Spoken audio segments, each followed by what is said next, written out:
ನನ್ನ ಜೊತೆಗೆ ಇದೀಗ ಹಿರಿಯ ಶಾಸಕರಾಗಿರ್ತಕ್ಕಂಥ ಶ್ರೀನಿವಾಸ್ ಮಾನೆ ಅವರಿದ್ದಾರೆ. ಅವ್ರನ್ನೂ ಸಹ ಮಾತಾಡಿಸ್ತೀನಿ. ಇವತ್ತು ಒಂದ್ ಕಡೆ ಶಾಸಕಾಂಗ ಪಕ್ಷದ ಸಭೆ ಇರುವಂತದ್ದು, ಇನ್ನೊಂದ್ ಕಡೆ ಸಚಿವ ಸಂಪುಟದಲ್ಲಿ ಯಾರನ್ನೆಲ್ಲ ಸೇರ್ಪಡೆ ಮಾಡ್ಕೋಬೇಕು ಅನ್ನೋ ವಿಚಾರಕ್ಕೂ ಸಂಬಂಧಿಸಿದಂತೆ ಚರ್ಚೆ ಆಗ್ತಾ ಇರುವಂತದ್ದು. ಆ ಕುರಿತಂತೆ ಈಗಾಗಲೇ ಹಾನಗಲ್ ಶಾಸಕರಾಗಿರ್ತಕ್ಕಂಥ ಶ್ರೀನಿವಾಸ್ ಮಾನೆ ಅವರು ಡಿ ಕೆ ಶಿವಕುಮಾರ್ ಅವ್ರನ್ನ ಭೇಟಿಯಾಗಿದ್ದಾರೆ.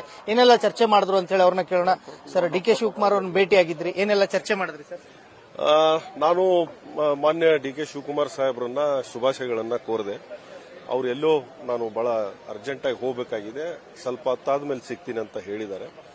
ಇವತ್ತು ಕಾಂಗ್ರೆಸ್ಸಿನ ಪ್ರತಿ ಒಬ್ಬ ಕಾರ್ಯಕರ್ತನಿಗೂ ಬಹಳ ಸಂತೋಷ ತರತಕ್ಕಂಥ ಸಮಯ ಅಂತ ನಾನು ಅನ್ಕೊಂಡಿದ್ದೀನಿ. ಯಾಕಂದ್ರೆ ಒಬ್ಬ ವಿದ್ಯಾರ್ಥಿ ಕಾಂಗ್ರೆಸ್, ಯುವ ಕಾಂಗ್ರೆಸ್ ಇಂದ ಸಂಘಟನೆಯಲ್ಲಿ ಬಹಳ ಸಕ್ರಿಯವಾಗಿ ತೊಡ್ಕೊಂಡು ಅನೇಕ ಸವಾಲುಗಳ ಮಧ್ಯೆ ಎಲ್ಲವನ್ನ ಎದುರಿಸಿ ಇವತ್ತು ಪಕ್ಷಕ್ಕಾಗಿ ಒಂದು ಬಂಡೆಯಾಗಿ ಇವತ್ತು ಕಾಂಗ್ರೆಸ್ ಪಕ್ಷದ ಶಕ್ತಿಯಾಗಿ ಸನ್ಮಾನ್ಯ ಡಿ ಕೆ ಶಿವಕುಮಾರ್ ಅವರು ನಮ್ಮ ರಾಜ್ಯದ ಮುಖ್ಯಮಂತ್ರಿ ಸ್ಥಾನವನ್ನು ಅಲಂಕರಿಸಿದ್ದು ಬಹುಶಃ ಎಲ್ಲ ಕಾರ್ಯಕರ್ತರಲ್ಲಿ ಒಂದು ಸಂತೋಷ ತರತಕ್ಕಂಥ ವಿಷಯ ಅಂತ ನಾನು ಅನ್ಕೊಂಡಿದ್ದೇನೆ. ತಾವು ಸಹ ಕಾರ್ಯಕರ್ತರಾಗಿನೇ ವಿದ್ಯಾರ್ಥಿ ಜೀವನದಿಂದಲೇ ಕಾಂಗ್ರೆಸ್ನಲ್ಲಿ ಗುರುತಿಸಿಕೊಂಡಿರುವಂತವರು, ನಿಮಗೂ ಈಗ ಸಚಿವ ಸ್ಥಾನಕ್ಕೆ ಸಿಗುತ್ತೆ ಅನ್ನೋ ವಿಶ್ವಾಸ ಇದೆಯಾ ಅಂತ?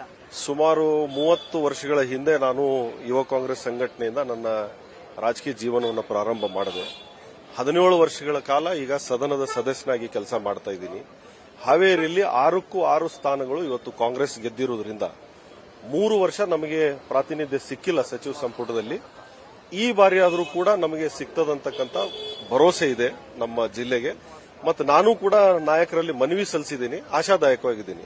ಪ್ರತಿ ಬಾರಿಯೂ ಸಹ ಸಚಿವ ಸಂಪುಟದ ವಿಚಾರ ಬಂದಂತ ಸಂದರ್ಭದಲ್ಲಿ ಶ್ರೀನಿವಾಸ್ ಮಾನೆ ಅವರ ಹೆಸರು ಚರ್ಚೆಗೆ ಬರುತ್ತೆ, ಮುನ್ನೆಲೆಗೆ ಬರುತ್ತೆ, ಆದರೆ ಸಂಪುಟಕ್ಕೆ ಒಳಗಡೆ ಸೇರ್ಪಡೆ ಆಗ್ತಿಲ್ಲ. ಯಾಕೆ ಅಂತ? ಅದಕ್ಕೆಲ್ಲ ಸಮಯ ಕೂಡಿ ಬರಬೇಕು, ದೇವರ ಆಶೀರ್ವಾದ ಇರಬೇಕು, ನಾಯಕರ ಬೆಂಬಲ ಇರಬೇಕು.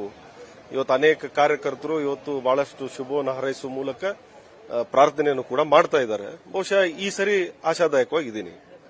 ಡಿ ಕೆ ಶಿವಕುಮಾರ್ ಅವರು ಪ್ರಮಾಣ ವಚನ ಸ್ವೀಕರಿಸಿದ ಬಳಿಕ ಪೂರ್ಣ ಪ್ರಮಾಣದ ಸಚಿವ ಸಂಪುಟ ರಚನೆ ಆಗುತ್ತೋ ಅಥವಾ ಕೇವಲ 8 ಜನರು ಮಾತ್ರ ಅನ್ನೋದು ಒಂದು ಮಾಹಿತಿ ಇರುವಂತದ್ದು. ಇನ್ನೊಂದು ಕಡೆ ಡಿಸಿಎಂ ವಿಚಾರ ಚರ್ಚೆ ಆಗ್ತಾ ಇರುವಂತದ್ದು ಮಾಹಿತಿ ಇಲ್ಲ.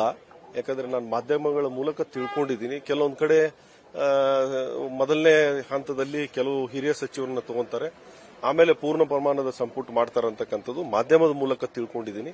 ಇನ್ನ ಪಕ್ಷ ಅಥವಾ ನಾಯಕರ ಮುಖಾಂತರ ಇನ್ನ ಯಾವುದೇ ರೀತಿ ಆತರ ಮಾಹಿತಿ ಇಲ್ಲ.